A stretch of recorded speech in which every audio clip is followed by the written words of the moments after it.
शिव पुराण 20वां अध्याय। भगवान शिव का कैलाश पर्वत पर गमन। ब्रह्मा जी बोले, हे नारद मुनि, कुबेर के कैलाश पर्वत पर तप करने से वहां पर भगवान शिव का शुभ आगमन हुआ। कुबेर को वर देने वाले विश्वेश्वर शिव जब निधिपति होने का वर देकर अंतर्धान हो गए, तब उनके मन में विचार आया कि मैं अपने रुद्र रूप में, जिसका जन्म ब्रह्मा जी के ललाट से हुआ है और जो संहारक है, कैलाश पर्वत पर निवास करूंगा। शिव की इच्छा से कैलाश जाने के इच्छुक रुद्रदेव ने बड़े जोर जोर से अपना डमरू बजाना शुरू कर दिया। वह ध्वनि उत्साह बढ़ाने वाली थी। डमरू की ध्वनि तीनों लोकों में गूंज रही थी। उस ध्वनि में सुनने वालों को अपने पास आने का आग्रह था। उस डमरू ध्वनि को सुनकर ब्रह्मा, विष्णु आदि सभी देवता, ऋषि मुनि, वेद शास्त्रों को जानने वाले सिद्ध लोग बड़े उत्साहित होकर कैलाश पर्वत पर पहुंचे।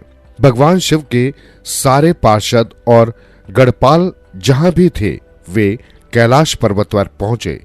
साथ ही असंख्य गढ़ों सहित अपनी लाखों करोड़ों भयावनी भूत प्रेतों की सेना के साथ स्वयं शिवजी भी वहां पहुंचे। सभी गढ़पाल सशस्त्रों भुजाओं से युक्त थे।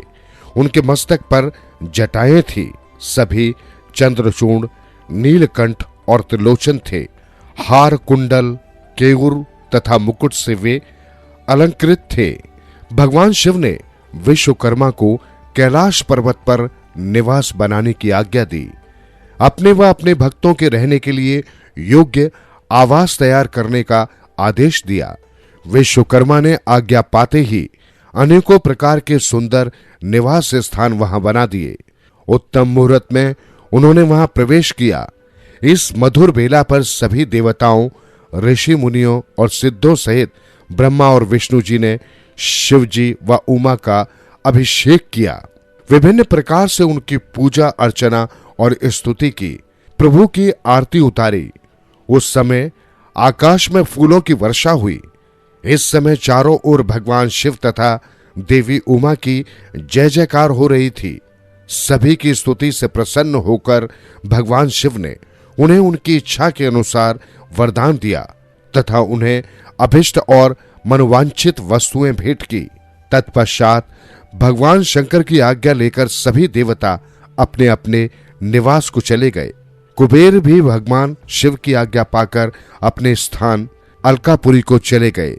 तत्पश्चात भगवान शंभु वहां निवास करने लगे। वे योग साधना में लीन होकर ध्यान में मग्न रहते। कुछ समय तक वहां अकेले निवास करने के बाद उन्होंने दक्ष कन्या देवी सती को पत्नी रूप में प्राप्त कर लिया। देवर्षि अब रुद्र भगवान देवी सती के साथ वहां सुखपूर्वक विहार करने लगे।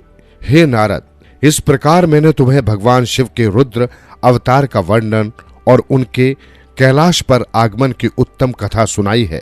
तुम्हें शिव जी व कुबेर की मित्रता और भगवान शिव की विभिन्न लीलाओं के विषय में बताया है।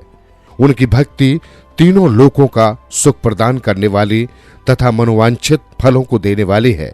इस लोक में ही नहीं, परलोक में भी सद्गति प्राप्त होती है। इस कथा को जो भी मनुष्य एकाग्र होकर सुनता या पढ़ता है, वह इस लोक में सुख और भोगों को पाकर मोक्ष को प्राप्त होता है। नारद जी ने ब्रह्मा जी का धन्यवाद किया और उनकी स्तुति की। वे बोले कि हे प्रभु, आपने मुझे इस अमृत कथा को सुनाया है। आप महाज्ञानी हैं। आप सभी की इच्छाओं को पूर्ण करते हैं।